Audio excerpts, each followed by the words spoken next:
Hey, what's going on YouTube? It's Donnie B all day. So today's video is going to be kind of a cool one. It brings up some nostalgia. I was mentioned in a video from Ultimate Knife Search, and he did this thing where it's the most, if fixed blade and folding blade, the most important knives that you own are the most nostalgic, or the ones that mean the most to you, right? And this was a thing, and it's kind of like one of the challenge videos, and he had, you have to tag two people and pass it on and have two people do the same. So I was one of the people he shouted out, along with Shredder Knife Reviews, who just hit 1,000. So I want to get into the three knives for me that mean the most. And I had 5 to choose from. And the 2 that I didn't bring out that were in the 5, one was Ultimate Knife Search just customized my my D-Bad OEF Defender, which was my second design that I had that's internationally sold. He just put out, in my Army logo on there is just awesome. My combat patch, my unit patch. I thought it's just great, but it's not my most nostalgic, or it is not. It wasn't as important as it is now that he changed it, so I can't really count that one. And the other one out of the 5 was the D-Bad War Machine that was signed by Rob O'Neill, who is the man who got Bin Laden. And, he got to play with my knife, and now he owns one of his own, and he is loving it. So those two, while they're pretty big and pretty important, they just didn't count into the group of 3. And the first one I'm going to start with, and it's kind of hard to pick one out of these 3, but I have to. So the first one that I was really means a lot. I mean, this one means a lot to me. This was my issued blade from Afghanistan. There's still some blood stain right there on the handle. This knife, it went through war with me. This knife is just amazing. This is the Gerber LMF Infantry 2. This was my combat knife in Afghanistan. I absolutely will never ever part with this knife. This knife will never belong to another person ever until I die and somebody confiscates it. Just a ton of meaning for me. What it is, what it did, all of that. I mean, just everything. This thing kept me sane half the time out there. But this knife, definitely one of my literally most important knives in my collection. One of the ones that means the most to me, but it is my most, I have to say no. I have to say no. And the next one is going to be the D-Bad Preacher. This was my first complete custom design. And when you see knives out there and somebody comes up with a new knife design, even me, you got to remember that pretty much every knife design on the planet has been done already. It's been done once, twice, 3 times over. But when I designed this one, this blade is a complete one. Like, this was me. This was my brain. This wasn't a knife that was a redesign or a copy of or a tribute of. No, this one is the only one of its kind. A predator tipped 3-chira buoy with a recurve and a reverse choil, a reverse fighting choil. So it's the only design of its kind. And it's the first D-Bad design that not only went for sale publicly, but this was the first internationally sold D-Bad design. And now all of my designs have been internationally sold, which is a great honor. But this one was the first. And this is the one that really got my name out there in the knife world. And it's just, man, this is another one of those knives that, this is my prototype. This is the original Preacher. It will be with me forever. As in, I might get buried with this thing. And you think that well, then how can there be one more important than this? Because this one, this is me. I mean, this is my soul is in this knife. And the other, the last one, the one I choose to be the most important fixed blade I own, isn't one that most people would probably guess, because it's been around forever. It's kind of common. This is the Case XX Bowie. And you think, okay, so it's not a prototype. It's not like a one-off. They didn't print your name on it. You didn't have nothing to do with the design of the knife. Nothing at all. But as a kid, this was my grail knife forever. I'm talking all the way up until I got it in my 40s. This was my grail knife my entire life. I always wanted this knife. Never pulled the trigger. Never did it. But it spoke to me. Every time I saw it, I saw pictures of it. I would just, damn. This knife, man, the Case XX Bowie. It's called the presentation Bowie, but if you've seen the videos, I beat the snot out of this. It is still crazy sharp, and the scratches are, they're hard. It's hard to take a scratch. This thing really holds up. And I mean, just through the punishment I did on videos alone, there's plenty of videos where you see me hitting this. And I did it at a 7-month stretch. I took it out once a week for 7 months and used it. And it's just awesome. This thing is awesome. It holds the most meaning to me just because it's been the knife that I wanted for the longest. It's my favorite. I mean, just looking at it, it's immaculate. This thing in my eyes is perfect. It's just absolutely stunning. Even the sheath is just amazing.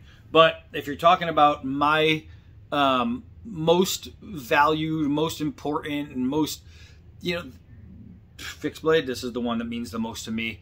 And for no other reasons other than it's the one that, I mean, besides the Rambo 1, this is what stoked my passion.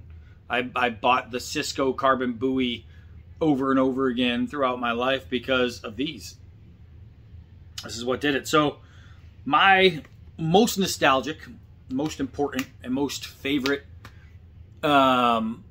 fixed blade of all time as far as what means the most to me is right here. The Case XX Bowie. Oh, beautiful. So now it comes down to a folder. And I have a lot of folders. And there's a lot of folders that mean something to me. For instance, my Combat Trudon, my Microtech.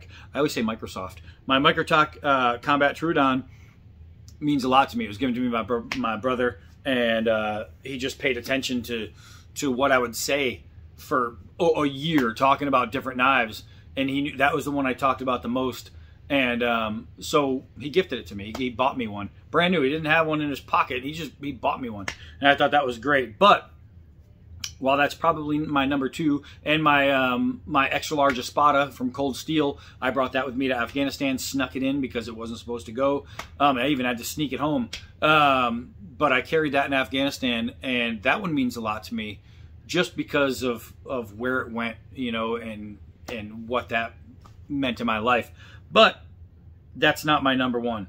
My number 1 is going to be something that nobody would ever guess in a million years. Frost Cutlery's sling blade. Now they made the sling blade. You can see I use this thing. They made the sling blade its own brand, so it's not considered Frost Cutlery sling blade. I think it's just considered the sling blade, and they have different models now. And this was an original prototype sent to me from Frost Cutlery, right? And they wanted me to test it and to see that if this new direction would actually take, because they're not cheap, because they're really good. I mean, from the G10 and ball bearing and the quality of build, the D2 steel, that doesn't exactly shout Frost Cutlery. Frost Cutlery, people think about budget knives. It's exactly what they think about. They went out of the box with this thing, man.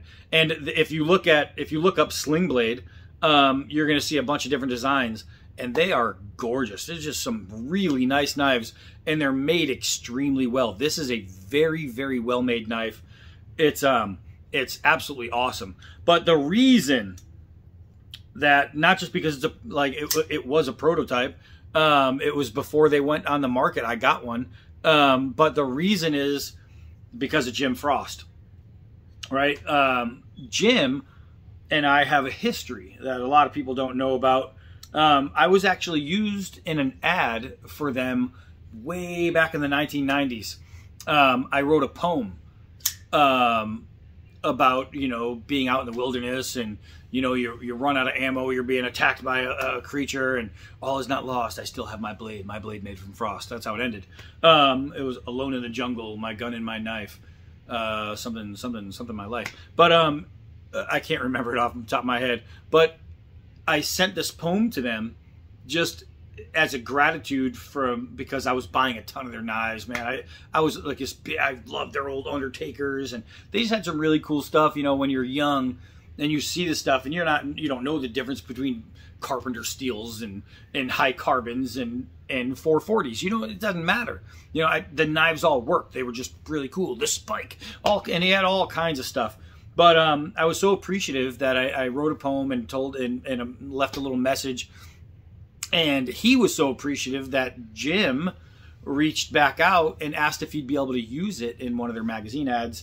And I was blown away. And I was like, abso-freaking-lutely. So my poem was actually used in one of their ads, right? So I thought that was great. Fast forward a bunch of years from the 1990s all the way to 2000, I think it was 19, when they sent me this. Jim, this is right before he died.